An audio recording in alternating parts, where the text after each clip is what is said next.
Hello, everyone. I'm Alan Cotter, and you're listening to Call Talk for October 13th, 2021. Today's topic is how to guarantee an amazing customer experience. If you're listening live, we invite you to be part of the show and ask questions. Here's how you do it. You can email me at calltalk@benchmarkportal.com.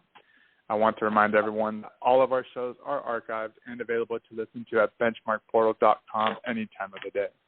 And with that, I would like to introduce the host of the show, Bruce Belfiore.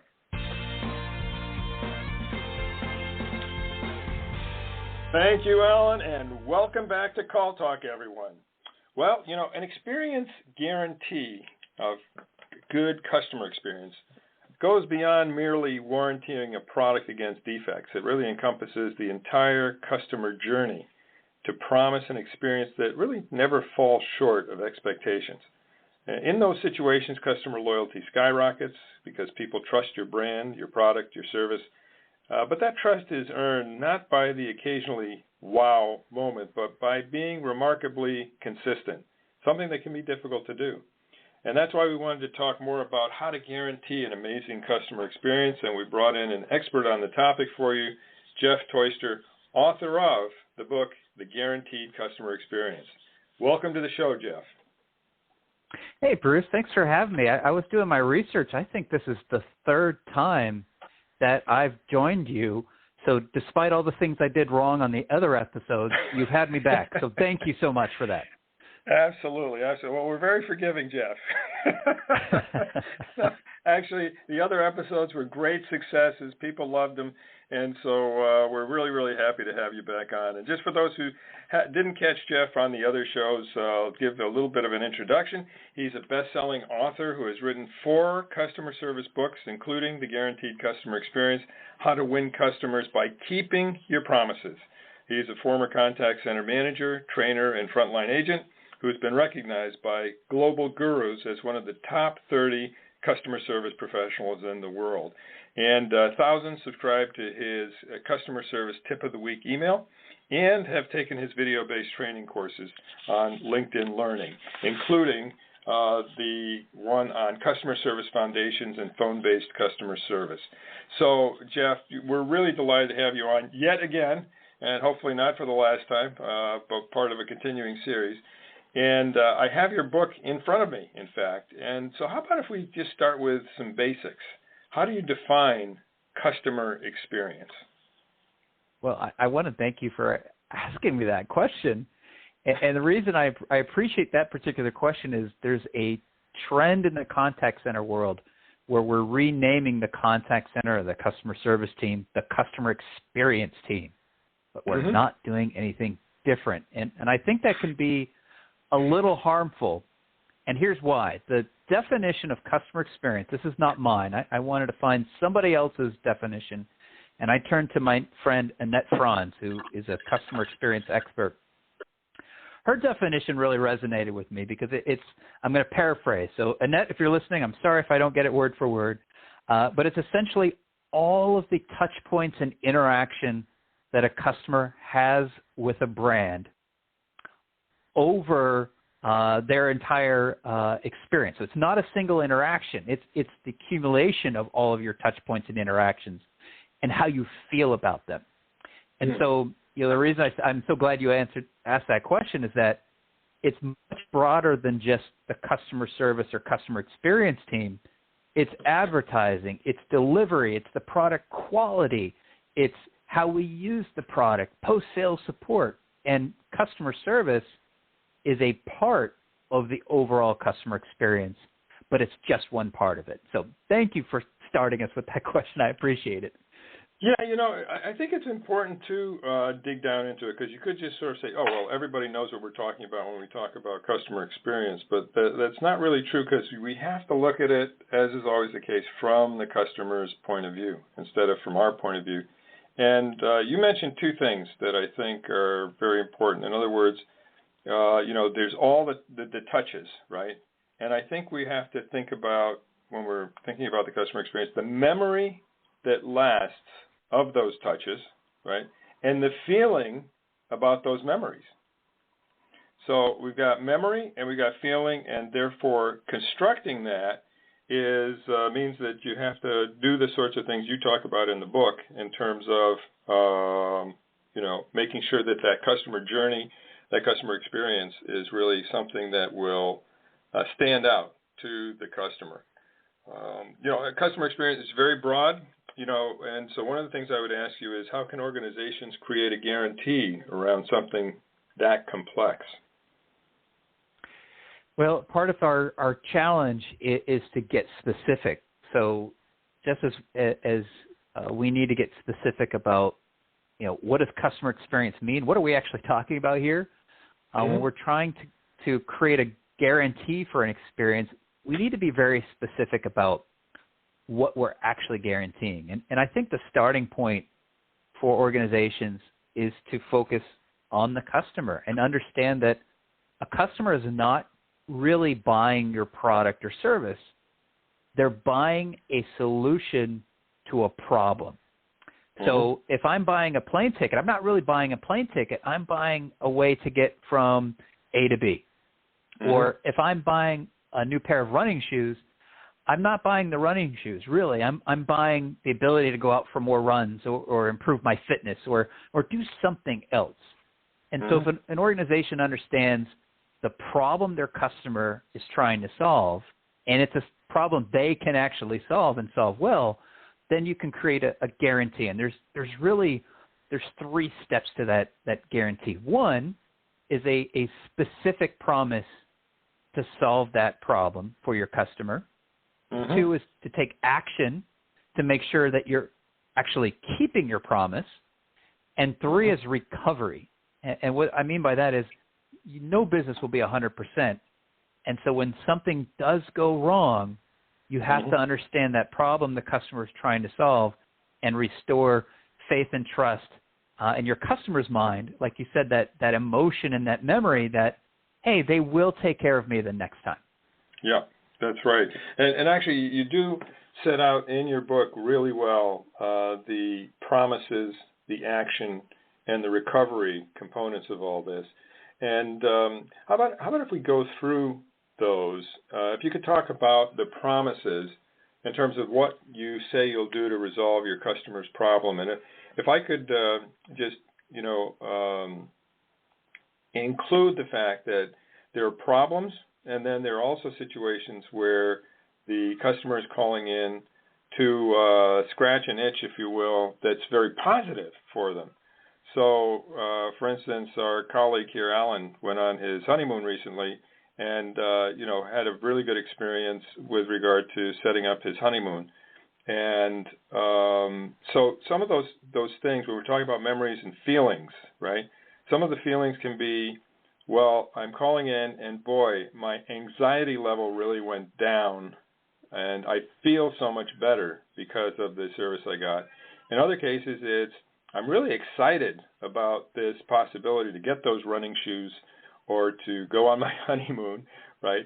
And so the good customer experience fits into that positive feeling as well.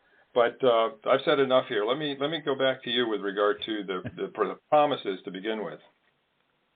Well, let's unpack this a little bit, because you make some really great points that I think in the contact center of the customer service world, we often think of a problem is something that's gone wrong, but that's not necessarily true. It's something I'm trying to do, and so I think framing it that way is good.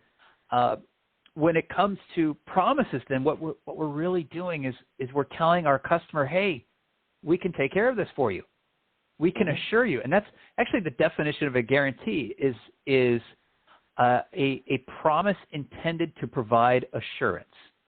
So whatever you're trying to do, whether it's book a honeymoon trip or get a new pair of running shoes so you can get in shape, or just enjoy a nice meal at your favorite restaurant, the promise that brings customers in is something that says, we've got you. And I'll give you an example. There is a chain of gas station convenience stores primarily located in Texas called Buc-ee's. And they understand probably more than any other gas station that when a customer is on a road trip, the thing the customer really worries about is finding a clean restroom. And so what have they done? They've built their company, their advertising is around, hey, we have clean restrooms. If you go to their website, it says world's cleanest restrooms. That's the promise that as a road trip customer, that's what gets you to stop at Buc-ee's versus another place that says, hey, we've got gas, or I know you have to pee right now, but we have 7 different kinds of soda. Like, that's not why people are stopping. 40% of Americans have said, when I'm on a road trip, I need a clean restroom. Like, that's the thing I worry about the most. So Buc-ee's understands that, and that's how they get people to come in.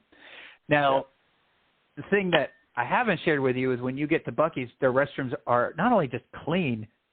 The typical Buc-ee's restroom is bigger than most convenience stores. It's enormous. It's clean. It's in perfect working order. There's plenty to go around. There's no line. There's no waiting. And then once you exit the restroom, you realize they have more of everything else. And so there's a lot of other elements of the experience, but it's the restrooms that get people to come in. In fact, 46% of Yelp reviews about Buc-ee's mention the restrooms. So that's their starting point with that promise, hey, we have clean restrooms, that gets people to come in. Yeah. Yeah, and you know, one of the things that you mentioned, you said up front that 40% of the people said that, you know, they were looking for a restroom when they're on a road trip. If you're on a road trip with your family, there's probably going to be somebody in the car who is one of the 40%. So the actual number of carloads, right, that want that experience is probably closer to 100%, because even if some people don't care in the car, there's going to be other people who do. So that's a big thing. Okay, that's a great story. Good for Buc-ee's. Next time I'm in Texas, I'll try it out. Well, and one of the things you talk about in the book, too, is the 3 types of experience promises. I was wondering if you might go through that for our listeners as well. I think they'd appreciate it. You talk about brand promises, product promises, and personal promises. Could you chat about that a little bit? Sure, and this is where, you know, going back to that complexity that you mentioned earlier, as an organization, and if you're listening to this, you really have to think about what is your span of control. So if you're leading an entire organization, you might focus on a brand promise. And a brand promise simply says, this is the thing that customers can count on your brand for. Mm-hmm. And all of your products and services somehow tie back to this brand promise. This is what your company stands for. And we could think about, you know, companies we like to do business with, and often we can see immediately what their brand promise is. For example, I'm a big fan of the outdoor retailer REI. And I'll paraphrase, but their brand promise is basically, we're here to help you enjoy the outdoors. And everything they do is tailored around that.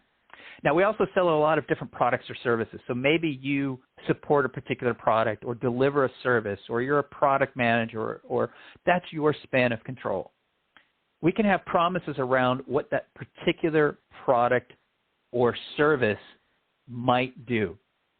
What's its selling point? What's its point of differentiation? So we'll stay with the outdoor theme. I'm a big avid hiker, and one of the things that I look for in a backpack is, does it store all my stuff conveniently so it feels comfortable, and I can, you know, go for a long hike with less effort. And there's a company called Osprey that makes amazing backpacks. And so every pack that they make, there's a specific promise around, this pack is good for fill in the blank with what specific activity you're doing. Long hikes, hot weather, backpacking, you name it. And so that's a product promise. You're going to have a lot of those. And then even individual promises. And you know, in the customer service world, we say things all the time like, that order is going to arrive on Friday, or I will call you back in 2 hours with an update. Mm-hmm. And all of us can control our individual promises. So are we promising something of value, and are we fulfilling the promises that we make? Those are the questions that customers are asking, whether it's a brand, product, or personal promise. And that's how we establish trust with the people who do business with us. Oh, that's a great point. And actually, interestingly enough, I think you know I'm an assistant scoutmaster. Just last night at the scout meeting, we went over backpacking. So, how to pack for the new scouts who just joined in from Cubs, went through, how to pick your pack, how to pack your pack, and also one of the Scout Masters was talking about the fact that when he went on his first hike as an adult, he didn't adjust the thing properly, and he was just in agony. And then they changed, and he finally did what he should have from the beginning. And he should have read his instructions, all that sort of stuff, right? And he was able to come out with a really good experience from something that started out really badly. And I think that also fits in with what we're talking about here with the promises, because one of the things you have to do is be blindingly clear in your communications with people. And that's an area where sometimes people do their best, but in terms of actually making sure that the subject of the message, which is the customer, really understands it and doesn't make a mistake with it, it's sort of like saying, okay, how do I make the instructions simpler? How do I make my grammar and my communication style simpler so that the promise is communicated well and then is delivered well? Well, you raised such a good point, Bruce, that the product can be well designed and work perfectly well, but if it's not dead simple for the customer to use it properly, then their perception is that promise was broken. And the backpack is such a great example. A backpack is fine, but if it's not clear how to adjust it properly, then we're literally going to be in a bit of agony. And once you know how to use it properly, so part of the promise is not just, hey, we're going to give you a backpack that fits great. It's taking action to make sure that it really does fit great. And then to your point, we're providing the resources and support to make sure that you can actually use it as intended. The consequence of not doing that then is our contact centers get bombarded with phone calls saying, this backpack is terrible, or I need to return this, or it's not working, you need to fix it, you failed. Right. And just to bring that over, that sort of concept over to the communication between customer and agent, and therefore also between coach and agent, right? Because sometimes the coach is the one who is listening to the call and has things, and the agent may be there saying, I thought I did everything right. What did I do wrong? And in many cases, they didn't really do anything wrong. They just didn't. There was something that they knew. They didn't put themselves in the position of the customer, and they didn't necessarily ask, okay, is that clear? Do you have any questions? That sort of thing. And therefore, the experience falls down because of the fact that the communication has been incomplete or, hasn't really been as good as it could be. Well, I think we could talk about this for a long time, but I'd like to move on to action, because that is the next thing that you talk about in your book. Having made the promise, how do you keep those promises? And you've got some really good points on that. So I was wondering if you could chat to us about those as well, Jeff. Oh, absolutely. And I think this is the frustration sometimes, especially for contact centers, is that someone else might make that promise, but we have to be prepared to fulfill it. So I'll give you an example. I went to a website where I was looking at their products, and I had some questions, and there was a little prompt on the website. It said, we will respond to your chat in 10 seconds or less. So that's a promise, right? Somebody put that up there and said, we are really fast, and we will help you in 10 seconds or less. Mm-hmm. Well, that gets me to chat. And so I chat, okay, here's my question. Mm-hmm. But the promise was instantly broken because 10 seconds went by, 20 seconds went by. It took more than 10 minutes for me to get a response. And when I finally did get a response, the response was incredibly unhelpful. It was kind of like, I don't know, maybe. I was asking a detailed question. How do you care for this product? It's like, I don't know, normal stuff. And so it's not enough to put a promise out there. You actually have to take action. If your website says we're going to respond in 10 seconds, you better respond in 10 seconds, which means you have to have the right staffing. And that staff has to have access to information that the customers are going to want from you so they can share it quickly. And if you don't have those things, then that promise turns from, a potential relief, oh, they're going to answer my question, to a source of frustration. I was traveling recently, and I saw a billboard similar to Buc-ee's, but a different company. It said, we have extra clean restrooms. Like, ooh, well, I have to stop, and an extra clean restroom sounds fantastic. Those restrooms weren't even clean, Bruce. They were less than clean. So it goes from this expectation we've set with a promise to disappointment when the promise is broken. And that's why organizations really have to make sure that they're fulfilling those specific things they said they would do for their customers. Oh, so important, so important. And when that doesn't happen, that's when the third part of your theme in the book is, which has to do with recovery. And you make some really excellent points with regard to recovery. Tell us a little bit about that. Well, this is usually where contact centers fit in the sense that most of the time, in most instances, when a customer is contacting a contact center, a promise has been broken, or they believe a promise has been broken in some way. And so now we have to restore trust, because that's what recovery is really about.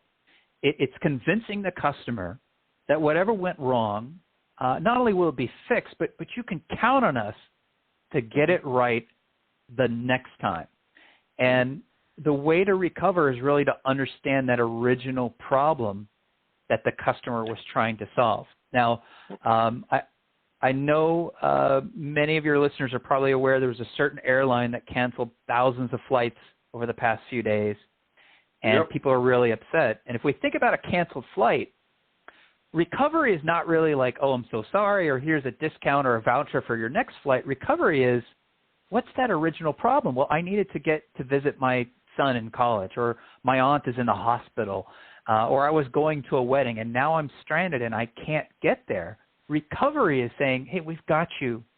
We're going to get you there. And I'll give you a pretty amazing service story from another airline that really speaks to recovery. I was traveling from San Diego, where I live, to Milwaukee, and that requires a connecting flight. Well, my outbound flight was canceled, and now I need to figure out, how do I get to Milwaukee? Because that's the problem I'm trying to solve, is I'm getting to Milwaukee because I need to be with a client. And what the airline did, I think, was pretty fantastic. They didn't try to book me on the next flight, because that wouldn't get me there in time. I'd miss my connection down the line. They actually booked me to Chicago. And why book me to Chicago? Because that's the flight they had available that would get me to Milwaukee on time. And for those of you who don't know your geography, Chicago and Milwaukee are about 2 hours away from each other by car. Right. That was doable to get me to my client meeting on time, because that was the real problem I was trying to solve. So when we think about recovery, I think we go back to the problem our customer's trying to solve, and we have to convince them, we're going to help you today, and we're going to make sure we don't fall short tomorrow. Yeah, no, that's a good story. That's good. You know, one of the things that we found out in a survey that was taken, at least a decade ago at this point, but I don't think anything has really changed, is that people who have their situation, actually it had to do with trying to figure out the loyalty and repurchase probability of satisfied and unsatisfied customers, right, on a spectrum. And the number, and I don't have the exact numbers in my head, but it was in the 70s for those people who could be relied upon, if you will, to repurchase, okay, based on a positive experience. And on the other hand, if you had somebody who had a bad experience, it went down to like 20 or 30%. And probably those people were those who couldn't go elsewhere for one reason or another. But then the interesting thing was, if somebody had a bad experience with a really good recovery, it went up to 80 in the 80s in terms of percent. And it sort of underlined to us the fact that relationships among human beings are relationships. And there are times when you're going to be disappointed by somebody. But if they have a really good recovery, it actually builds the trust that you're talking about, Jeff, because, everyone knows that people fall down. And then how they react to it is really how they're going to be judged. Absolutely. And, it's something you mentioned earlier that a lot of this is about our perceptions and our memories. And the example you just gave is there's a little bit of psychology behind that. It's called the peak end rule. And if your listeners have not heard about this before, when you think about what do we remember the most, we remember our last experience. And the other thing we remember the most is the peak experience. And the peak experience is the experience that's most different, good or bad, from normal. So if you think about some pretty neutral experiences and then you have a bad experience, well, right there, that bad experience is the peak. It stands out. That's seared into your memory. But then to your point, and I'm not surprised that people become more loyal after a great recovery, if you recover and recover really, really well, that becomes the story that people tell. And it's the gap between that bad experience and that really good experience.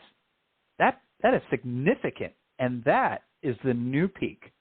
And so when you hear people tell stories about great service, so many times those stories start with, well, this was going wrong, but wow, this company came through. And in fact, in the book, I write about a company called Briggs & Riley, which is a frequent traveler. They make amazing suitcases, and they're incredibly well designed for frequent travelers. I've had my main Briggs & Riley suitcase for years and years and years, and it's fantastic to this day. But one of the things that they understand is that suitcases will break over time. That's just a fact, no matter how well designed they are. So they all include a lifetime warranty, and they will fix your suitcase whenever it breaks. And I think that's the amazing thing. But they also understand that it's not just about fixing the suitcase. It's I need that suitcase to go on my next trip. So they have a number of options. You can bring it to a local repair center who might be able to do the repair quickly. They can send you a repair kit for small things that you can do on your own. Or they have their own company repair depot for more extensive repairs, and you can send it there. So by giving you options, they give you more chances to make sure that you're not without a suitcase when you go on your next trip. Even if you've owned that case for 10 years, they're going to take care of you. Wow. Yeah, well, that's great. That's a great warranty, that's for sure. Let me ask you one other thing, because we're getting to the end of our half hour here. But sure. What can the contact center do about service failures that are caused by other departments? I mean, it's one thing to make promises and keep them yourselves, but when you're dependent on another silo in the organization, another department, for example, when a product has defects or marketing makes unrealistic promises, what do you say to that, Jeff? I think that's probably one of the biggest challenges that contact center leaders face and contact center agents face, because it's often another department. I think the way we address that is we have to be clear about the way that we address it. So I'll give you two examples, and this came from the same client. The first time they tried to address it, they had some software issues as a software company, and there were a lot of bugs in this new release. And so the way they addressed it was going to the product department and saying, hey, there's a lot of bugs in this new release, and we're getting a lot of calls. Well, the way that message is received, if you're on the other end of it, is your new updates are terrible and you just did bad work and you need to do a better job. That's not the intention, but that's basically how the message is delivered. So they learned from that experience, and they realized we need to come at this in a better way if we want them to help us. So they were able to come back and say, 10% of our call volume is coming from this specific issue. We want to share this with you so you're aware of it. And the other thing, so that's the data, and it's really specific, but they also invited the product team to say, hey, we get all this great feedback, and we want to share it with you. Let's listen to a few calls. So they actually played a few calls for them so the product people could hear the voices of real customers, and it creates a different sense of empathy and emotion. So they're providing data and emotion directly from the customer, and that's what got the product team's attention, because it no longer felt like an attack. It felt like the contact center was saying, hey, we're here to help you. Let's partner together and address our mutual customers' pain points. And so I think as contact center leaders, that's what we have to do when we collaborate with other departments. We have to understand that we have to reach out to them in most cases and partner with them to make it feel like we're helping them do a better job in their work. Right. Oh, that's a great point, really. Here we are, sort of supposedly masters of communication. Oftentimes, the most difficult communications are the ones inside our own organizations, and piercing those silos between different functional areas of the company can sometimes be the toughest things to do. And yet, if you do that, and the way that you were just describing, and even make a conscious effort to reach out on a regular basis to marketing, to other people, maybe even have a weekly coffee or telephone call with the marketing folks, because they oftentimes are the ones that are tripping us up, right, with their special promotions that we don't know about. By reaching across those silos, we can just have such a huge influence. Well, Jeff, this has been great. We've unfortunately run it to the end of our time. I know you and I could continue this for another hour and a half, but thank you so much for coming on the show and for sharing your insights. We really appreciate it. Any last things you wanted to say before we hand things back over to Alan? Well, I want to thank you and Alan and everyone listening for having me here. And one thing I will say is that if you'd like to download the first chapter of the book, you can go to guaranteedexperience.com, and I'll spoil the surprise. When you download the first chapter, you will find my personal email address and my personal phone number in there, along with a guarantee that I offer for the book. So you can contact me anytime if you have questions about guaranteeing an amazing experience, and that will get to me personally, and I do respond. Okay, and I will just add in here, please don't call Jeff at 3 o'clock in the morning, California time. Because, if that happens too often, he's going to be basically suffering from lack of REM sleep, and that will not be a good thing. But that's great. So thank you for that offer to our listeners, Jeff. We appreciate that.